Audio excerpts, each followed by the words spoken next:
the next thing I get people to do is write down their top 10 core values, the 10 things that are most important to them. Welcome to High-End Client Acquisition Podcast. My name is Marian. I'm your host, and this show is here to teach you how to attract your dream clients on autopilot in 30 days or less. Each week, I bring you a guest or a strategy that can help you take your business to the next level.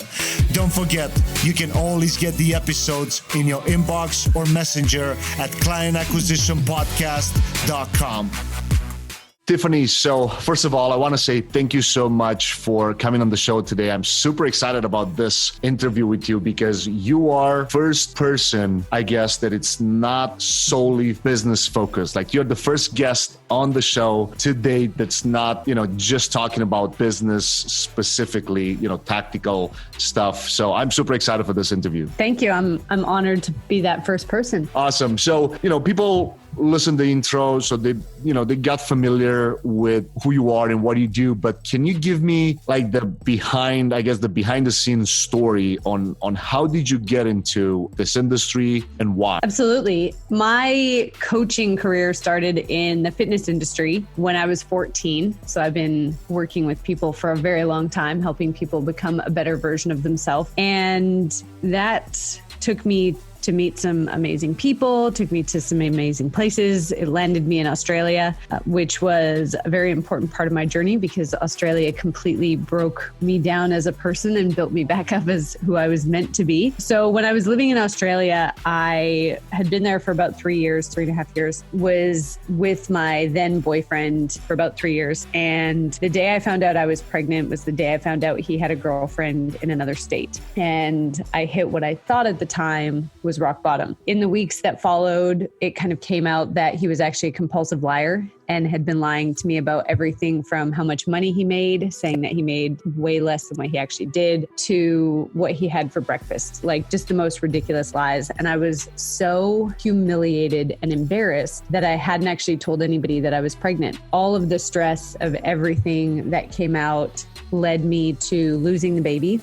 So I had a miscarriage, and that took me to an emotional depth that I didn't even know was possible. And again, I'm humiliated, I'm embarrassed. I don't want to tell people just how much damage this compulsive liar has done to my life. So I wanted to deal with it alone. The pain got so great at one point that I was leaving a business meeting in downtown Melbourne and I saw this yellow cab coming. And the only thing I could think was, this is how it ends. This is how I take one perfectly timed step. It looks like an accident, but this is how I get my pain to go away. So mentally, I committed to taking that step. My legs had other plans. They were rooted to the ground. It was like they were in cement blocks. I could not move until all the traffic disappeared. And I realized what I had almost just done.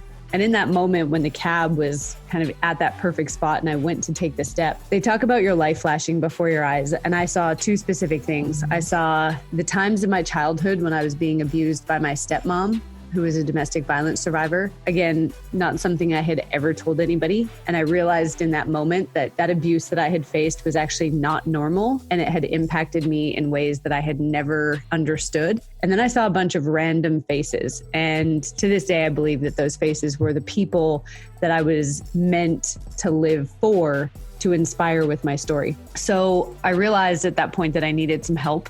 I didn't want to be suicidal. I didn't want to end my life. I wanted to heal. So I did what we've been taught to do. I went to therapy and that didn't work. And then I went to the rah-rah personal development events where there's loud music and hugs and high fives and you feel really great when you're there. And then you leave and you feel really lonely and you realize you have no tools whatsoever to deal with this situation. And then I hired some life coaches. I told them all, I have this stuff from my past that I need to deal with. And every single one of them told me, well, we can't change the past, so let's just focus on the future. And I was like, that's what I've done for 28 years.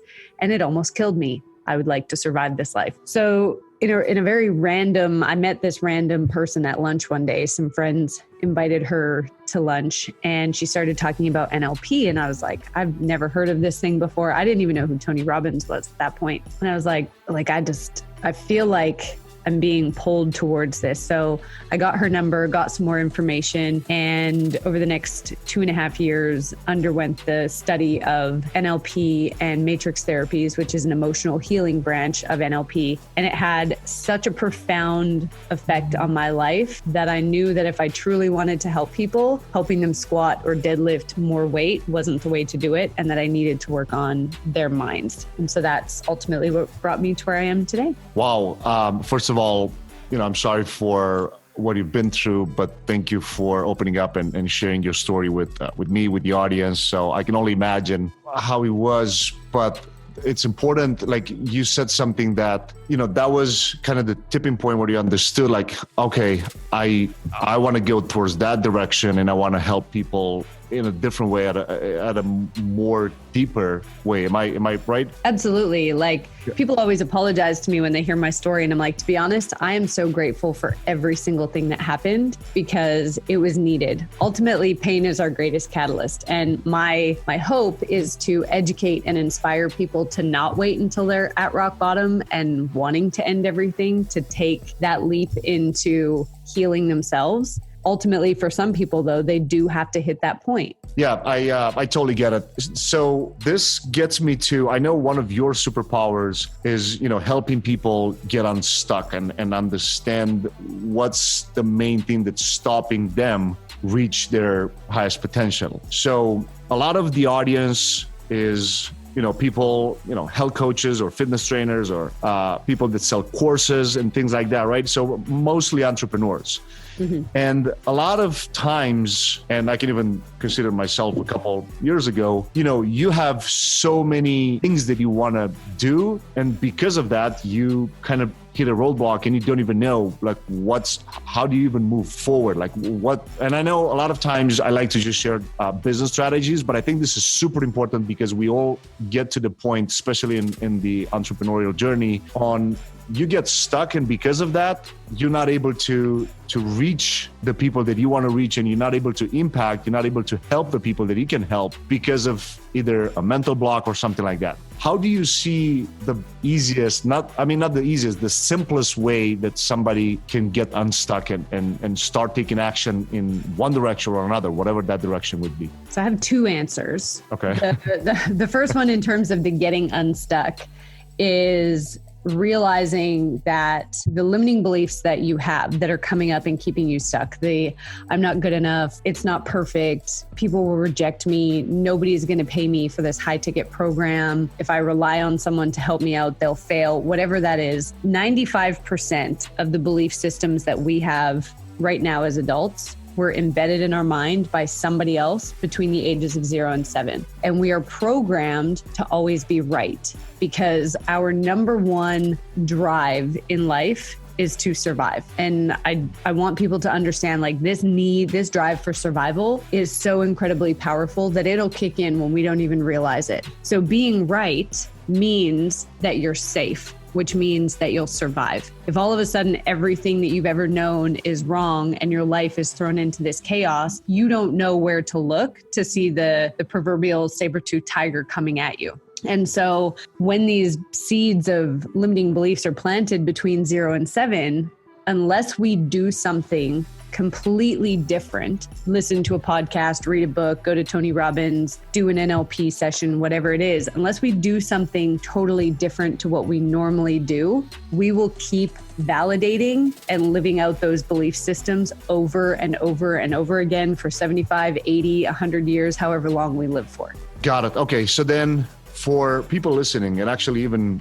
me, I'm not familiar how an NLP session, and I know we don't have, enough time to go through an entire session right now, but what are the questions that somebody should ask themselves, or what are the, maybe a shorter version of a session would look like if somebody's trying to, right? Because before you reach out to somebody, you always, at least that's how I am. Before I buy a course, and maybe not now anymore. Now I don't have time to, kind of plan too much. So if I know I want something, I'll just go and buy or invest or whatever. But I know a lot of times, in the first couple of years when I started my first business, I was always trying to fix things myself, even though maybe I didn't do the right thing. Maybe I should have hired somebody at the right time or whatever. What would be the questions that somebody should ask themselves before they even think about business strategies and tactics and stuff like that to understand themselves? So the most important question that you can ask is, what is the purpose of? And then relate it back to the belief. So if we look at imposter syndrome, which ultimately every entrepreneur is going to face, ask yourself, what's the purpose of believing I'm an imposter or a fraud? And then whatever the answer is, and just know that your unconscious mind is going to throw forward an answer really quickly. Like if I say black or white and the one that you lean towards is white, that's coming from your unconscious mind before you have a chance to think. So when I say, what's the purpose of believing that you're an imposter? Then take the answer that comes up. Let's say it's a hater or a comment. Yeah, so somebody might hate on me. Okay, what's the purpose of being worried that somebody might hate on you? I need to stay safe. Okay, what's the purpose of being safe? And you'll be able to really get to the root of the problem there. And that kind of brings me to the second answer that I said before of beginning with the end in mind. I think a lot of people, when they get in the entrepreneurial journey, they have a sense of what they want, but they don't really clearly define it. And so if life is like a road trip, right now I'm in Dallas. If I don't know if I'm driving to California or New York, I'm going to drive in circles. And this is where shiny object syndrome comes in, where people take on all these things that they want, or because you're entrepreneurial, you have all these people in your Facebook DMs hitting you up with all these business opportunities, and they all sound awesome, but you can't take them all on. So really get clear on, what is the address that I'm driving to? When I'm on my deathbed, what is the legacy that I want to have fulfilled? And then work backwards from there. And so this is something I do with all of my clients when we start, whether it's starting looking at a marketing plan or a social media strategy or how they're going to coach their clients. What is your purpose? Like, what are you here to do? I'm here to empower 1 million people to live a life in alignment with their deepest truth by letting go of all the old crap. That's what I'm here to do. So when I'm presented with an opportunity, whether it's a speaking opportunity or a book opportunity, a book collaboration opportunity, or a new business opportunity, I ask myself, is this going to move me towards that end point, or is it going to distract me from that thing? I mean, even, okay, do I skip the gym today or not? Well, if I skip the gym, does that allow me to empower 1 million people? If the answer is no, then I get my butt up and I go. So every other decision can then be based upon that. Does it serve me to sit here and believe that I'm an imposter and to waste an entire day or an entire week because I'm stuck in this fear that's actually non-existent? No. Okay, so let's take action. Let's just do something small. Got it. And then, so what's your opinion on people, like, for example, do you have a formula for how someone can identify that end goal? Because I know, thinking about my entire journey so far, I could say, well, the first 6 months, I just wanted to be an entrepreneur regardless of what I was doing, just so I'm not stuck in for me, it wasn't 9 to 5, it was 7 to 9 p.m., 7 a.m. to 9 p.m. So it was mainly, I want more time with my wife. I want more time. So my goals changed pretty much after every stage. Mm-hmm. What's your opinion on that? So for example, at the beginning, I didn't even have like a mission or, it wasn't necessarily, hey, I want to impact so many people. At first, I just wanted to impact my family, myself, my wife, right? Like the life that it was kind of not going in the direction that I wanted to. So what's your thoughts on those goals changing as you go past through different stages of your life? So your goals are definitely going to change. The impact that you leave on the world or the feeling that you leave on the world typically won't, right? So what I get people to do is I actually get them to sit down and write the eulogy that someone would give at their funeral, which sounds super morbid, and it's an incredibly powerful exercise because initially you wanted to impact your family. And then that impact grew from your family once you had mastered that to other people in your surrounds, right? And so the feeling that you're leaving in the world was still the same. It was just the magnitude that grew. So somebody said to me the other day, why do you have to put a cap on it? Why does it have to be 1 million? Well, that's where I'm starting. The impact is going to stay the same. The feeling that I'm leaving people with is going to stay the same. And when I hit 1 million or I get close to 1 million, then I can expand it to 10 million or whatever. Right now it's 1 million. I need a step to hit that feeling that I'm going to leave. Like, it's not like it's going to randomly change into, oh, well, I want to own all of, like the feeling that I'm going to leave in the world will be the same. The magnitude of it will grow, but the feeling will be the same. Got it. Okay. And then, so how do you know when you get closer? Like, how do you track it? Is it mainly based on feedback that you're getting from not just the clients? Because it's not necessarily, it wouldn't necessarily mean that you'll impact 1 million clients.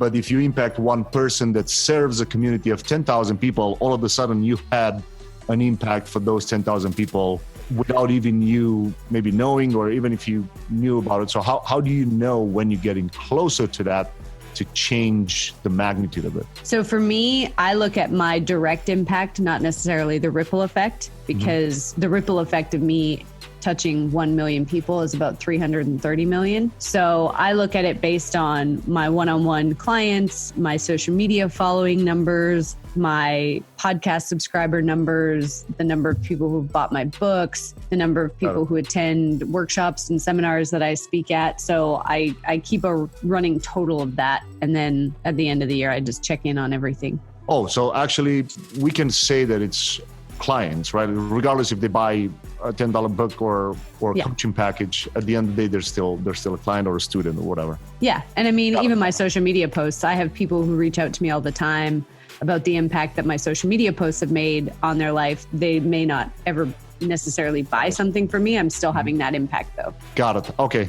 All right. So someone goes through the process, they understand that what their impact, or at least what they want their impact to be, and then they kind of move backwards from there. How do you schedule your actions to match your motivation, to match the impact that you want to have? Like, how do you match the two? So after we set the highest intention, so like the address that you're driving to on this road trip of life, the next thing I get people to do is write down their top 10 core values, the 10 things that are most important to them. For me, it's like empowerment, integrity, honesty, authenticity, helping people, accepting people for where they're at, etc. And those become like the mile markers on the journey. So every single day I can sit down and I look at my list, and I've actually predefined the behaviors. What a lot of people do is, and a lot of businesses and corporates will put these words up on the wall, but nobody's defined them. So you don't really know how to hold each other accountable to it. And the funny thing with our mind is it can create an excuse or a reason for anything that we want it to. So I could, if I hadn't predefined what authenticity is, then I could tell a white lie one day, and that's not authentic to me. And then I could say, oh, well, I can justify why I did that. So yes, I was in my authenticity. So what I do is at the end of every day, I look at my 10 core values and I ask myself, did I live by these definitions that I've set up? And if I answer no, then I know I've detoured off my path and I need to come back. And if I answer yes to all 10, then I know that I've made progress. So that's kind of part one. And then part two is whenever an opportunity comes to me, or, even I had a couple situations at the end of 2019 where I had a lot of haters who were talking particularly loud, and it was really getting to me to the point where other people were encouraging me to kind of lash back out. And I took a minute to sit with my highest intention and with my core values and to say, is, exposing these people for their lies and creating more hate and animosity in the world, is that in alignment with where I'm going? Or am I going to choose my karma of continuing to put out good, loving energy and light and just let, the universe, karma, whatever you want to call it, take care of their behaviors? And so every time I'm challenged in particular, I come back to what is my highest intention and how does that relate to me moving through this obstacle that I'm facing? I love that. And I think everybody in their journey kind of go through, a situation like this, or some people, with bigger followings probably go through that daily. You look online and people, for whatever reason, at some point you're gonna get haters. If you're loud enough, you're gonna get haters, regardless of the industry or niche that you're in, right? Like, for example, I had a client recently, and English was the second language for her. And this is a question that maybe she didn't want me to ask, but I think you're the perfect person to ask this. And she was not constantly, but every month, I guess, she was getting maybe a hater saying that I don't like the way, and I he spoke to me too, because English is my second language too. And she was getting this hate, some of her videos, even though she was putting like a lot of work and a lot of value in the videos themselves. How do you help a person kind of move past that fear of, hey, now I don't know if I'm able to create a video again because of this one hate comment? I'm curious to hear your opinion on this. So I would look at, for me, with the tools that I have, I would look at, has this person had an experience with bullying sometime in their childhood that's keeping them in this kind of freeze mode or this flight mode of running away? And if it has, then we will do an NLP process where we reframe that initial event that happened in childhood so that they're not keeping that fear. So when we experience extreme or serious negative emotions in childhood, part of our psyche gets stuck at that age until we actually deal with that event. And so what happens a lot of times is people, maybe they were bullied when they were 8 years old. And then when they are faced with a hater later in life, that brings up that first event, even if it's unconsciously and they're not totally aware of it, they are reacting to that hater in their adult life from the 8-year-old mentality. So we want to go back and we want to address that 8-year-old circumstance so that the psyche can grow up and is no longer stuck at that point. And then the second thing that we would do is, again, coming back to that highest intention of, is it in alignment with where you're going and the legacy and the impact that you want to have, to stop making videos because of one person? And I mean, with social media, there's so many different ways that you can turn that off nowadays, by blocking the person, reporting them, whatever it is. You can, you don't have to see the hate that's coming up from other people, especially if it's on social media. Got it. Yeah, that makes, it makes sense now because you say it, but I never thought about at that level. My first response to her was, is she a client? Or is she a client? She said no. And I'm like, oh, you can only hear, opinions and feedback from the people that actually pay you to work with you or to hear more from you. Yeah, I love the way that you said it. Like, you have to actually understand and even go back into your childhood.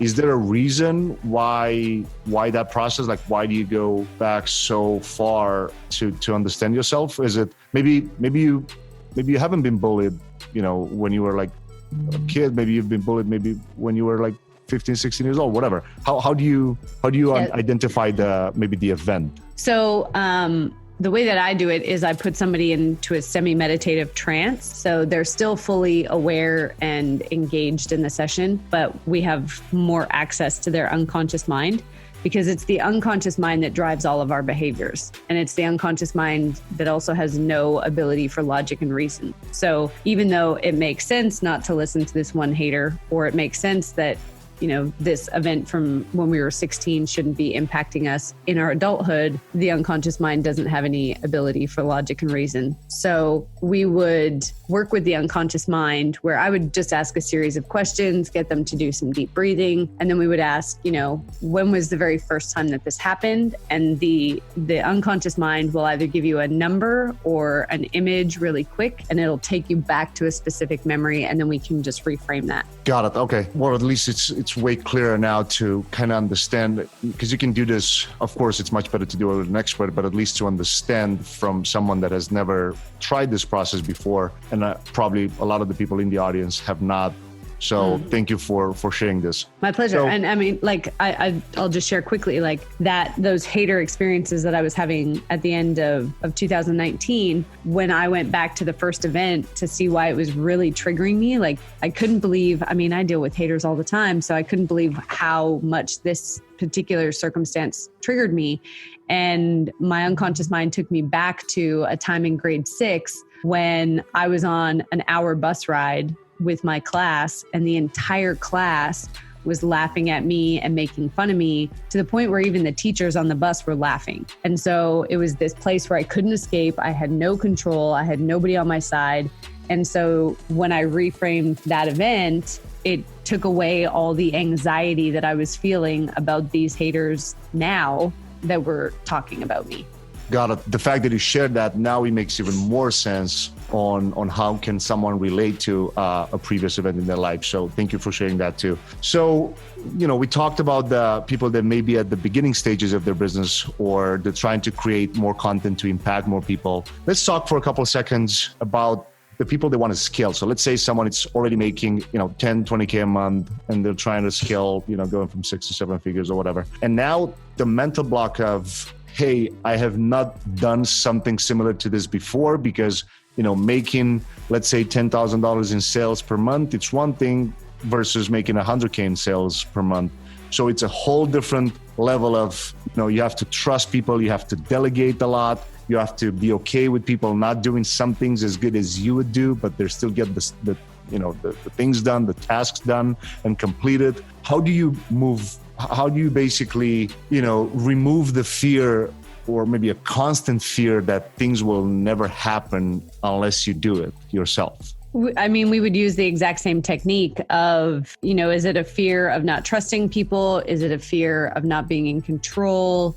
What is the root problem of the fear? Really, our fears come down to 3 basic fears, and every other fear is an offshoot of one of these, of either no one will like me, so I'll be rejected. I'm not good enough, or I'm not worthy, which is where perfectionism comes in. So, I have to do it because nobody can do it as good as I can. And then lastly is I'm not safe. So if I'm not totally in control, then I'm not safe if I have to rely on somebody else for help and whatnot. So we would figure out which of those beliefs, or which combination of those beliefs, was causing the person to not delegate or to not hire, whatever it was that was stopping them from going to the next level. And then we would again go back to the very first event when that fear was created. And even though it's crazy how the unconscious mind works, because we're talking about scaling a business from 20K a month to 50K a month, but it could be like that bus scenario that I just mentioned that's holding that person back. So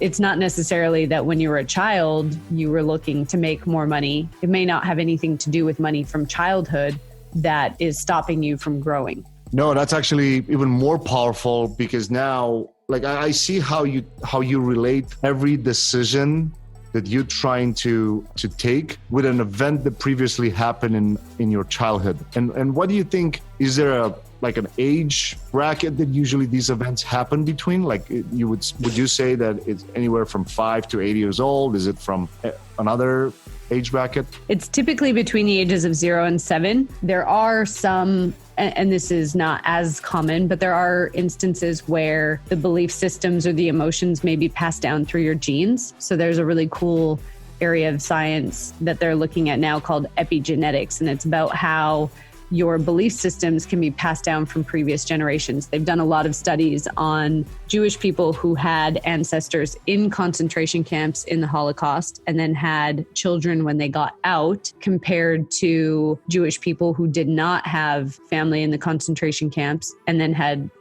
children, and how their belief systems are, and the emotions that they experience in certain situations are drastically different from one group to the next. So most of the time it's coming from 0 to 7, but sometimes it can be passed down. Got it. Okay.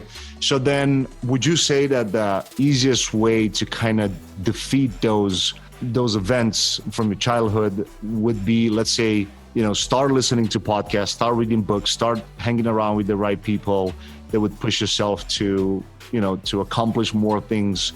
Would you say those type of actions will have the most immediate effect on somebody's journey? I would say that that's the way people typically turn, because that's what we've kind of been taught as society. I would say the thing that will have the most impact is, yes, you do have to surround yourself with other people who are willing to do the work.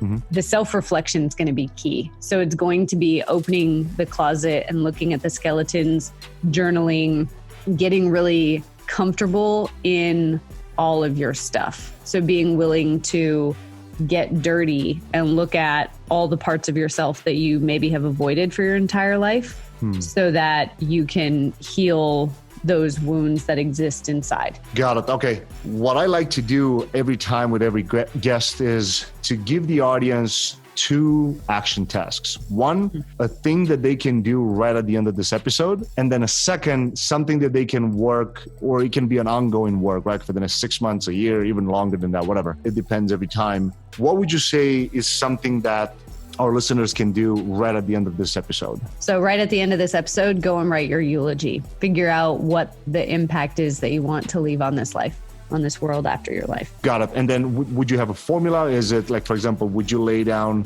maybe 10 ideas that you think and then let it sit for a night? And then when you wake up, you understand like, oh, actually these 7 are not actually in line with my core beliefs. Like, would you have a way to kind of simplify the process, you think? So what I do is I get people to close their eyes and imagine that they're a fly on the wall at their funeral, and to really get a sense of how people are celebrating their life. So it's not that people are showing up because they have to be there. They want to be there to celebrate you. And then imagine somebody that's not in your inner circle of family and friends that really wants to say something, and they get up on stage. This could be a client, a social media follower, whatever. They get up on stage. What is it that they say about you? And what I recommend people do is do what we call stream of consciousness writing. So just grab a piece of paper and write whatever words pop into your head. The whole like make a list and then sleep on it and think about it, that's the conscious mind wanting to take control. Trust what the unconscious mind is telling you. That's where your intuition, that's where your gut level feelings live. And they have access to far more information than what your conscious mind does. So your unconscious mind takes in 2 million pieces of information per second, and your conscious mind is only capable of processing 134 pieces of that 2 million. So just trust the message that your unconscious mind is giving you. That's powerful. Thank you for sharing that. And then what is something that someone can do long-term? Next 6 months, a year, something that they can continuously improve themselves and get in a much better place in their journey? For sure. So I recommend getting 2 different journals, and carrying them around with you. Make one journal your dumping journal. So anytime you're frustrated, you're triggered, you're feeling a negative emotion or have negative self-talk, dump it into that journal. Scribble, square, do whatever you need to, but get the emotion out in that journal. You're never going to look back on it. You're never going to reread any of it. When the journal's full, go ahead and burn it. Like, just let it be destroyed. The second journal is going to be your gratitude and wins journal. So every single day, as it's happening, or at the end of the day, whatever works best for you, sit down and take some time to write a minimum of 5 things that went really well for that day, or 5 wins that you had, so that when you are having a rough day, you can then come back to this gratitude journal and see that even when you have a bad day, there's still positive things that have happened. It's not a bad life. It's just a bad day. Wow, that's powerful. And then side question, do you see it differently? Like, for example, is there an app that you prefer to do this, or no? Because you said burn it, so you wouldn't burn your phone. So when you physically write things down, you activate a different part of the brain. So it's more all encompassing. I know our tendency is to say, well, I don't want to carry this stuff around with me. Maybe I'll just put it in my phone. It's not as powerful to the unconscious mind as it is to physically write it. Got it. Yeah, I figured, but I want to make sure that that's what I asked. So this was super, super helpful. Thank you so much for sharing all this with us. And how do you prefer people get in contact with you? Is it your podcast? Is it your book? Is it a social media place that you prefer people getting in touch with you? The best place for people to find me is probably my Facebook group. If you go to www.successsecretsgroup.com, that'll redirect you to the group. And I do a ton of free training in there every single week, so you can get even more of this. Love it. And what is one thing that you would love to leave the audience with? Maybe something like a quote or something that I haven't asked you and you felt that it was maybe powerful to ask? I might leave with my favorite quote, which is from Thomas Edison, that if we were to do all the things we were truly capable of, we would literally astound ourselves. Wow. Love it. Tiff, again, thank you so much for being in the show. This was really powerful. Like I said, you are the first person in this industry to have on the show. So I'm super grateful for you being here, sharing your story and sharing your message. And thanks for all the help. Thank you so much for having me. Hey Hey, podcast listeners, I want you to know that I really appreciate your attention and I don't take it lightly. That's why each month we pick a lucky winner and we give away books, mentorship, software, courses, iPads, and other cool stuff. The way to enter is go to clientacquisitionpodcast.com and sign up. You'll get all the details there. Talk to you guys soon. Take care.